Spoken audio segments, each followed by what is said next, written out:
कहानी की शुरुआत होती है एक किंगडम से, जहाँ पर हम एक छोटी सी क्यूट सी बच्ची को देखते हैं जिसका नाम एला होता है। अब एला की जो मदर होती है वो असल में एक फेरी होती है। यहाँ एला की मदर के साथ उसकी आंट भी रहा करती थी और एला की मदर और उसकी आंट दोनों ही फेरीज थी। यहीं पर हमें सबसे बड़ी फेरी के बारे में भी बताया जाता है और उसे जब ये पता चलता है कि एक फेरी के घर एक बेटी पैदा हुई है यानी कि एला, तो वो उसे जादू का तोहफा देने के लिए आती है। लेकिन उस बड़ी फेरी की एक खराब बात थी, हमेशा वो जादू करते हुए कोई गड़बड़ कर देती थी। और अब जब एला की मदर और उसकी आंट को ये बात पता चलती है कि बड़ी फेरी आ रही है, तो वो दोनों एला को छुपा देती है बड़ी फेरी से। लेकिन फिर भी वो एला को उस बड़ी फेरी से नहीं बचा पाते और वो घर में आते ही एला को ले लेती है। और जब वो बड़ी फेरी एला को कोई गिफ्ट देने लगती है तो वो बच्ची यानी कि एला जोरों से रोने लगती है। और अब ये देखकर वो बड़ी फेरी काफी परेशान हो जाती है, इसीलिए वो अपना जादू करती है और एला को चुप करवा देती है। उसके जादू से अचानक से एला चुप हो जाती है और सो जाती है। ये देखकर वो बड़ी फेरी एला को ये गिफ्ट देती है कि एला हमेशा ही दूसरों की बात मानेगी। ये सुनकर एला की मदर और उसकी आंट उस बड़ी फेरी से नाराज हो जाती है और कहती है कि हमेशा लोगों की बात मानना ये अच्छा गिफ्ट नहीं है। ये सुनकर वो बड़ी फेरी कहती है कि अब तो मैंने ये गिफ्ट दे दिया है तो इसीलिए अब मैं इसे वापस नहीं ले सकती। ये कहने के बाद वो बड़ी फेरी वहाँ से चली जाती है और अब इसी ब्लेसिंग यानी कि इसी गिफ्ट के साथ एला को अपनी जिंदगी गुजारनी पड़ती है। और अब दिखते ही दिखते एला बड़ी हो जाती है, लेकिन इस गिफ्ट की वजह से उसकी मुश्किलें भी बढ़ने लगती है और ना चाहते हुए भी दूसरों की कही गई सारी चीजें उसे करनी पड़ती है, चाहे वो अच्छी हो या फिर बुरी हो। कुछ टाइम के बाद हम दिखती है कि एला की मदर की तबीयत काफी खराब हो गई है। एला की मदर बेड पर पड़ी अपनी आखिरी सांसें ले रही होती है, लेकिन मरने से पहले वो एला से कहती है कि मेरी बेटी, तुम अपने इस ब्लेसिंग यानी कि इस तोहफे के बारे में किसी को भी मत बताना, वरना लोग इसका गलत इस्तेमाल भी कर सकते हैं। और हाँ, कोई भी ब्लेसिंग हो, गिफ्ट हो या फिर कर्ज हो, वो किसी इंसान से बड़ा नहीं हो सकता, इसीलिए इन चीजों पर इतना भरोसा मत करो जितना कि तुम खुद पर करते हो। और हमेशा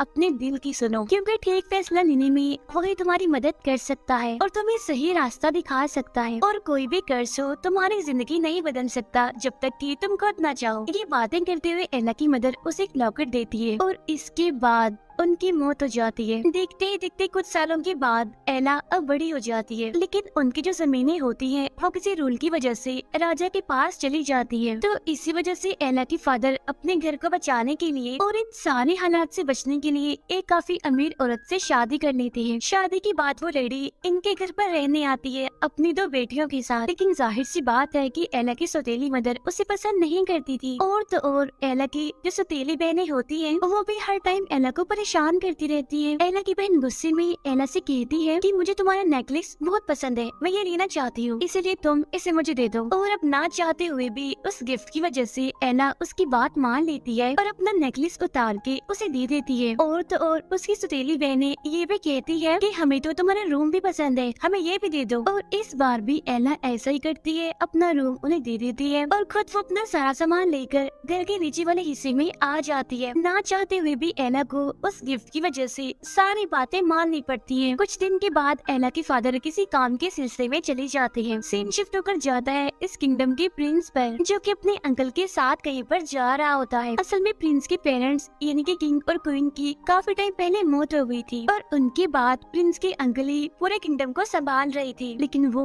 एक अच्छा राजा नहीं था, क्योंकि वो काफी बेईमान था। वो लोगों की जमीनों पर कब्जा कर लिया करता था और उन जमीनों के जरिए वो पैसा कमाया करता था। लेकिन इस बारे में प्रिंस को कुछ पता नहीं होता और बहुत जल्द प्रिंस ही किंग बनने वाला था। एक दिन एला अपने एक दोस्त के साथ मार्केट आई होती है। यहीं पर प्रिंस भी अपनी स्पीच देने के लिए आया होता है। प्रिंस को इस शहर की सारी लड़कियां काफी पसंद करती थी, वो तो जैसे उसके लिए पागल थी। और यहाँ प्रिंस को देखने के लिए एला की सौतेली बहनें भी आई होती है, लेकिन जो एला थी वो इन सारी लड़कियों जैसी बिल्कुल भी नहीं थी और उनकी जमीनें जाने की वजह से वो प्रिंस पर काफी गुस्सा करती है। इसीलिए एला और उसकी दोस्त प्रिंस के खिलाफ नारे लगा रही होती है। और जब प्रिंस ये देखता है तो उसे ये बुरा नहीं लगता, बल्कि वो एला को देखते ही उसे पसंद करने लगता है, उसकी तरफ अट्रैक्ट होने लगता है कि इस भीड़ में आज ये पहली ऐसी लड़की है जो पागलों की तरह मेरे पीछे नहीं पड़ी हुई बाकी लड़कियों की तरह और सोच समझ कर ही बातें कर रही है। लेकिन जब एला की सौतेली बहन ये देखती है तो वो काफी गुस्सा करती है एला पर और उसे घर जाने के लिए कहती है। और अब इसीलिए एला को उसकी बात माननी पड़ती है, इसीलिए वो अपने घर के लिए जाने लगती है। स्पीच खत्म होने के बाद प्रिंस भी अपने घर जाने लगता है, लेकिन सारी लड़कियां जो उसके पीछे पागल थी स्टेज को तोड़कर प्रिंस की तरफ जाने लगती है। लड़कियों को अपनी तरफ आता हुआ देखकर प्रिंस वहाँ से भाग जाता है जंगलों की तरफ, जबकि सारी लड़कियां अभी भी उसका पीछा ही कर रही थी। अब एला भी उसे जंगल से जा रही होती है, लेकिन जाते जाते प्रिंस गलती से एला से टकरा जाता है। लेकिन इससे पहले कि एला शोर मचाती, प्रिंस उसके मुंह पे हाथ रख लेता है और वो दोनों एक जगह पर छुप जाते हैं, जिसके बाद लड़कियों का वो ग्रुप दूसरी साइड पर निकल जाता है। अब इस वजह से एला को काफी गुस्सा आता है और वो वहाँ से जाने लगती है, लेकिन प्रिंस को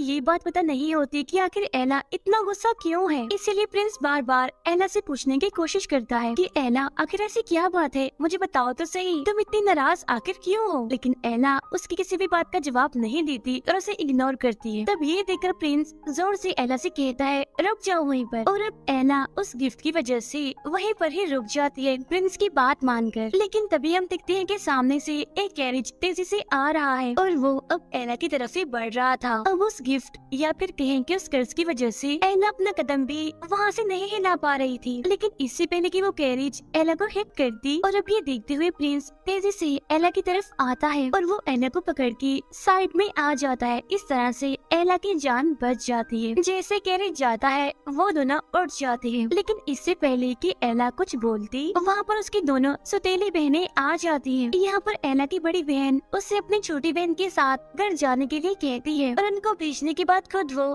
प्रिंस से बात करने की कोशिश करती है, लेकिन प्रिंस जो कि उससे बात करने में इंटरेस्टेड नहीं था, इसीलिए वो उसे इग्नोर करते हुए वहाँ से भाग जाता है। अब यहाँ पर जो एला की बड़ी बहन होती है उसे भी कुछ अजीब लगने लगता है कि हालांकि एला मेरी सौतेली बहन है, लेकिन फिर भी वो मेरी हर बात क्यों मान रही है। अब इसी चीज का फायदा उठाते हुए एला की बहन उसे एक दिन एक दुकान से जूता चुराने के लिए कहती है। अब हालांकि एला पहले तो काफी मना करती है, लेकिन जैसे उसकी बहन के मुँह से ये निकलता है कि एला जूते चोरी करो, तो तब एला उसकी बात मान लेती है और उन जूतों को वो चुरा कर अपने पास रख लेती है। अब इस तरह से करके वो दोनों बहनें एला से काफी चोरियां करवाती है, लेकिन एला को चोरी करते हुए एक सिपाही देख लेता है, इसीलिए वो एला को पकड़ने के लिए जाता है। तब अपनी जान बचाने के लिए एला वहाँ से काफी भागती है, लेकिन एला ज्यादा देर तक बच नहीं पाती और पुलिस उसे पकड़ लेती है। उसे हैंडकफ्स लगाकर पुलिस उसे जेल में ले जाती है। और अब एला की सौतेली बहन को ये बात पता चल गई थी कि किसी वजह से एला उसकी हर बात मानती है। एला की स्टेप मदर उसे बाद में जेल से छुड़ाकर लाती है और जब एला घर होती है तो वो उसे काफी डांटती है, लेकिन सच बताने की बजाय एला की सौतेली बहन जानबूझकर उसके कान में कहती है कि एला तुम कहो कि ये चोरी करने के लिए तुम्हें तुम्हारे दोस्त ने कहा था, यानी जो तुम्हारी बेस्ट फ्रेंड है। अब हालांकि एला ऐसा कहना तो नहीं चाहती थी, लेकिन फिर भी मजबूरन वो अपने दोस्त का नाम ले लेती है, क्योंकि उसने हमेशा ही दूसरों की बात मानी थी। और फिर जब एला की बेस्ट फ्रेंड उससे मिलने के लिए उसके घर पर आती है, तब एला की मदर जबरदस्ती एला को उसे दोस्ती तोड़ने के लिए कहती है। और अब यहाँ पर एला ना चाहते हुए भी अपनी दोस्त का दिल तोड़ती है और कहती है कि अब हमारी दोस्ती नहीं रह सकती, तुम जा सकती हो यहाँ से।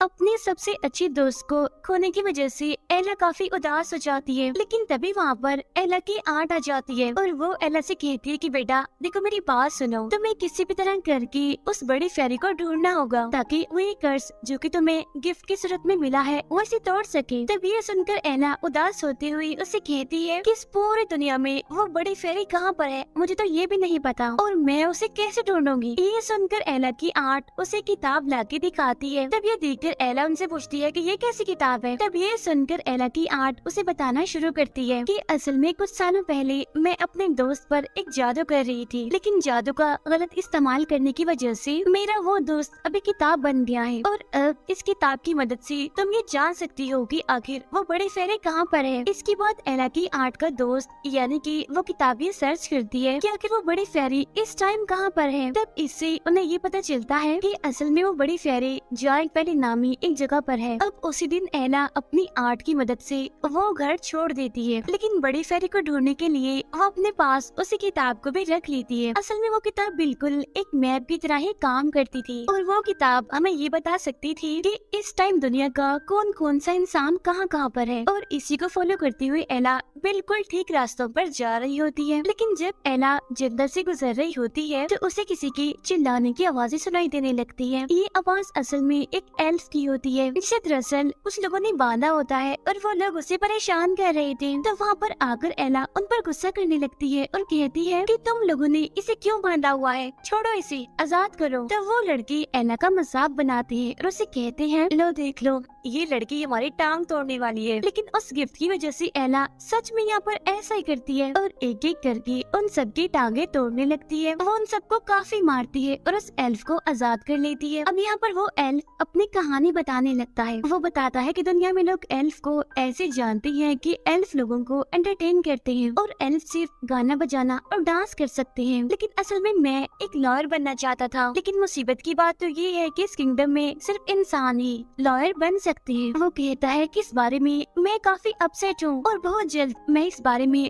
प्रिंस से बात भी करूँगा। यहाँ पर एला भी उसे अपने बारे में बताती है और कहती है कि मैं भी जायंट वैली में जा रही हूँ और मैं वहाँ किसी चीज को ढूंढने जा रही हूँ, किसी मकसद के लिए। तब ये सुनकर वो एल्फ उसे कहता है, लेकिन तुम अकेली वहाँ पर नहीं जा सकती क्योंकि वहाँ पर खतरा हो सकता है और तुम चाहो तो मुझे अपने साथ लेकर जा सकती हो। और इसके बाद वो दोनों एक साथ ही आगे बढ़ने लगते हैं। यहाँ सबसे पहले वो एल्फ एला को अपने गाँव लेकर जाता है और यहाँ ये दोनों रात को डिनर करते हैं। इसके बाद हम उधर किंगडम का सीन देखते हैं जहाँ पर प्रिंस बहुत जल्द राजा बनने वाले थे, इसीलिए उनकी ताजपोशी के फंक्शन का इनविटेशन पूरे शहर को दिया जाता है और उसी दिन प्रिंस की शादी भी होने वाली है, जिसमें कि वो पूरे शहर से एक लड़की को चूज करने वाले थे। अब एला के घर पर जो इनविटेशन कार्ड आया था वो असल में एला के लिए ही था और जब एला की आर्ट उस कार्ड को देख रही होती है तो तभी वहाँ पर एला की सौतेली मदर आ जाती है और लेटर को छीनकर खुद और अपनी बेटियों को लेकर पार्टी में जाने का फैसला करती है। उधर रात में एला और वो एल्फ आराम कर रही होती हैं, लेकिन तभी यहाँ पर प्रिंस के सिपाही आते हैं और वो बहुत सारे एल्फ को मारकर जबरदस्ती पैलेस लेकर जा रहे होते हैं क्योंकि बहुत जल्द वहाँ पर पार्टी होने वाली थी। लेकिन एला और वो एल्फ बिल्कुल ठीक टाइम पर वहाँ पर छुप जाते हैं। फिर सिपाहियों के जाने के बाद वो दोनों आगे बढ़ते हैं। अब जब वो लोग जंगल से गुजर रहे होते हैं तो इन्हें यहाँ पर कुछ अजीब तरह के लोग घेर लेते हैं और ये लोग साइज में काफी बड़े थे। ये लोग एला और उस एल्फ को पकड़ लेते हैं। वो उन दोनों को लटका देते हैं और उन्हें पकाकर बस खाने ही वाले थे। लेकिन तभी वहाँ पर प्रिंस और उसके कुछ सिपाही आ जाते हैं। यहाँ आके प्रिंस इन अजीब लोगों से लड़ता है जिससे एला और एल्फ की जान बच जाती है।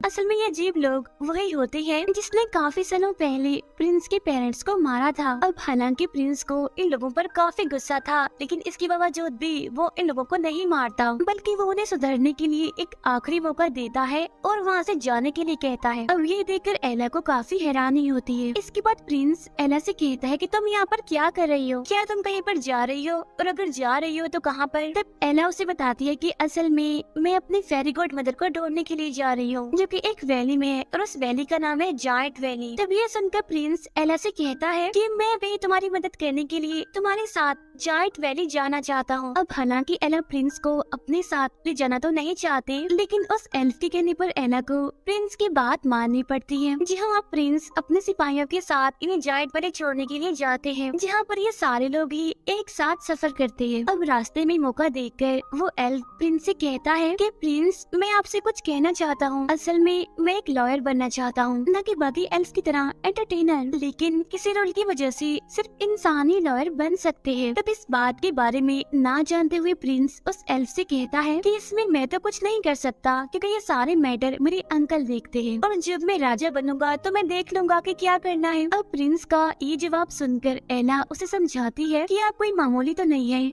आप प्रिंस हैं, आप भी तब्दीली ला सकते हैं और अभी से ही तुम्हें लोगों की मसलों को सुनना चाहिए, उन्हें सॉल्व करना चाहिए। और अब एला की यही बात प्रिंस को काफी पसंद आती है। कुछ ही टाइम के बाद ये तीनों अपना सफर खत्म करते हुए अपनी मंजिल पर पहुंच जाते हैं, यानी जायंट वैली में। यहाँ के जायंट्स को हम देखते हैं जो कि साइज में काफी बड़े थे, लेकिन इसके बावजूद भी राजा के बहुत सारे सोल्जर्स उन जायंट्स को मारकर उनसे काम करवा रहे थे। अब यहाँ पहुँचने के बाद एला को ये पता चलता है कि वो बड़ी फेरी तो यहाँ पर है ही नहीं। अब क्योंकि एला को यहाँ पर बड़ी फेरी नहीं मिली थी, इसलिए वो यहाँ से जाने लगती है। लेकिन इस टाइम यहाँ जायंट वैली में एक फंक्शन चल रहा था, इसलिए प्रिंस को आज रात यहीं पर स्टे करना था। इसलिए प्रिंस यहाँ पर एला से काफी रिक्वेस्ट करता है कि प्लीज एक दिन की तो बात है, आज हम यहाँ पर रुक जाते हैं, कल चले जाएंगे। अब प्रिंस के ऐसा कहने की वजह से एला को ना चाहते हुए भी यहाँ रुकना पड़ता है। यहाँ पर जायंट्स का किंग और प्रिंस आपस में बातें कर रहे होते हैं और जितनी भी यहाँ पर प्रॉब्लम्स होती है वो उनको सॉल्व सॉल्व कर लेती है। ये देखकर एला को दोबारा से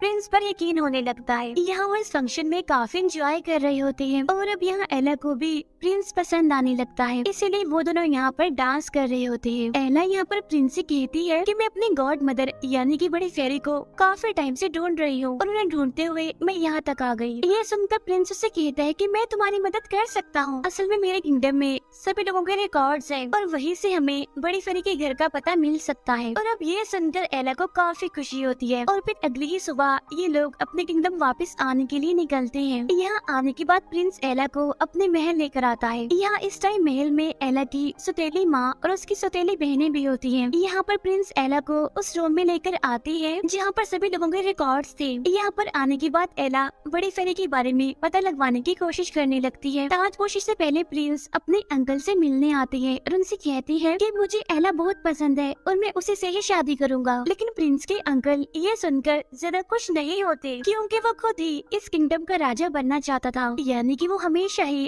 अपना कंट्रोल रखना चाहता था और यही वजह थी कि प्रिंस की शादी से वो खुश नहीं होता। तो अब इसी मकसद के लिए एला को अपने रास्ते से हटाने के लिए वो उसकी दोनों सौतेली बहनों को अपने पास बुलवाता है मिलने के लिए। यहाँ पर प्रिंस का अंकल एला की बड़ी बहन से एक डील करता है कि मैं तुम्हारी शादी प्रिंस से करवा दूंगा, लेकिन इससे पहले तुम दोनों को मिलकर एला को मेरे रास्ते से हटाना है। तब ये सुनकर एला की बड़ी बहन कहती है ये तो बड़ी आसान बात है क्योंकि एला के ऊपर किसी किस्म का जादू है जिसकी वजह से आप जो भी उसे कहेंगे वो आपकी हर बात मान लेगी। तब ये सुनकर प्रिंस के अंकल उस रूम में जाते हैं जहाँ पर एला थी। यहाँ आकर वो एला से कहता है कि जब प्रिंस तुम्हें शादी के लिए प्रपोज करेगा तो तब तुम्हें इस नाइफ से प्रिंस को मारना होगा। ये कहते हुए वो एला को एक नाइफ भी देता है और अब इस नाइफ को ना चाहते हुए भी एला अपने पास रख लेती है क्योंकि उस कर्ज की वजह से वो उसका ऑर्डर मानेगी। लेकिन जब एला वहाँ से जाने लगती है तो प्रिंस का अंकल उसे कहता है कि मेरी एक बात सुनो, इस बारे में तुम किसी को कुछ भी नहीं बताओगी, यानी कि तुम इस बात को सीक्रेट रखोगी। और अब इस वजह से भी वो इस बारे में किसी को भी नहीं बता पाती। अब क्योंकि वो अपने हाथों से ही प्रिंस को मारना नहीं चाहती थी, इसलिए वो महल से काफी दूर आ जाती है और वो खुद को एल्फ से कहकर शहर से बाहर एक ट्री से जंजीरों से बंधवा लेती है। इसके बाद वो उस एल्फ से कहती है कि तुम अपने गांव जाओ और सभी को, इनके एल्फ्स को और जायर्स को इस किंगडम में लेकर आओ ताकि वो सारे मिलकर प्रिंस के अंकल को रोक सकें। अब जहाँ पर एला बंदी होती है यहाँ देखते ही देखती रात होने लगती है। इस कर्ज की वजह से वो आहिस्ता आहिस्ता करके महल की तरफ खींचती ही जा रही थी, लेकिन इस कर्ज को तोड़ने के लिए वो दिल ही दिल में ये प्रे कर रही होती है कि काश मुझे एक बार वो बड़ी फेरी मिल जाए, यानी मेरी गॉड मदर। लेकिन तभी हम देखते हैं कि उसकी ये प्रे यहाँ पर पूरी हो जाती है, यानी यहाँ पर अचानक से वो बड़ी फेरी आ जाती है जो कि असल में कहीं और जाना चाहती थी लेकिन गलती से वो यहाँ पर आ गई। यहाँ पर बड़ी फेरी को देखकर एला काफी खुश हो जाती है और उसे बताती है कि आप असल में मेरी फेरी गॉड मदर है, लेकिन गलती से आपने मुझे गिफ्ट समझकर एक कर्ज दे दिया। अब इसके बावजूद भी वो बड़ी फेरी उससे वो कर्ज वापस नहीं लेती और कहती है कि एक बार कोई भी तोहफा देकर उसे वापस नहीं लेती। हालांकि एला उसे काफी समझाने की कोशिश भी करती है, लेकिन वो एला की बातों को इग्नोर करके उस पर अपना जादू करके उसे जंजीरों से आजाद करती है। इसके बाद वो एला को काफी अच्छी से ड्रेसअप करती है, यानी कि उसे पूरा तैयार कर देती है, जिससे यहाँ पर एला काफी खूबसूरत लगने लगती है। ऐसा करने के बाद वो बड़ी फेरी जबरदस्ती एला को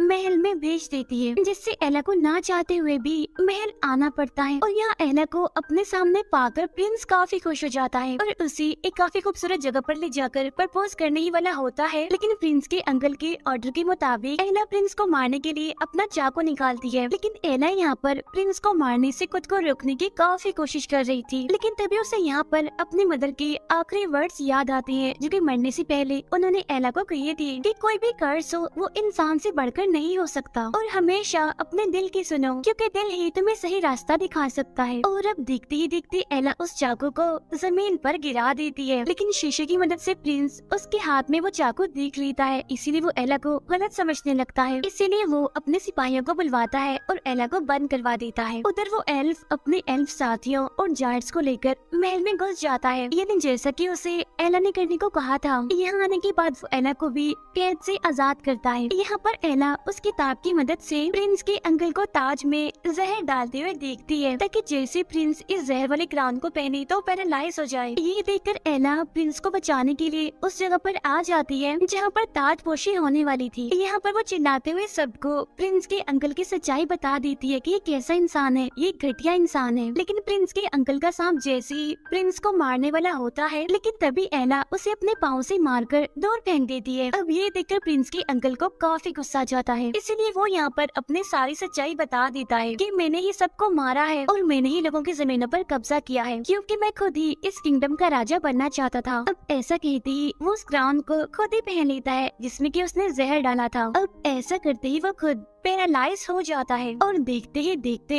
उसकी मौत हो जाती है। ये सब कुछ एला की सौतेली बहनें भी देख रही होती हैं। यहाँ पर एला की बड़ी बहन उसे फिर से ऑर्डर लगाने की कोशिश करती है। तब ये देखकर एला हंसते हुए उसे कहती है कि अब ऐसा कुछ नहीं होगा, मैं तुम्हारी बात नहीं मानने वाली, क्योंकि मैंने खुद ने ही उस कर्ज को तोड़ लिया है। नेक्स्ट सीन में हम देखते हैं कि एला और प्रिंस की शादी हो जाती है। उनकी शादी को दिखाते हुए ये मूवी यहीं पर एंड हो जाती है। Thank you for watching.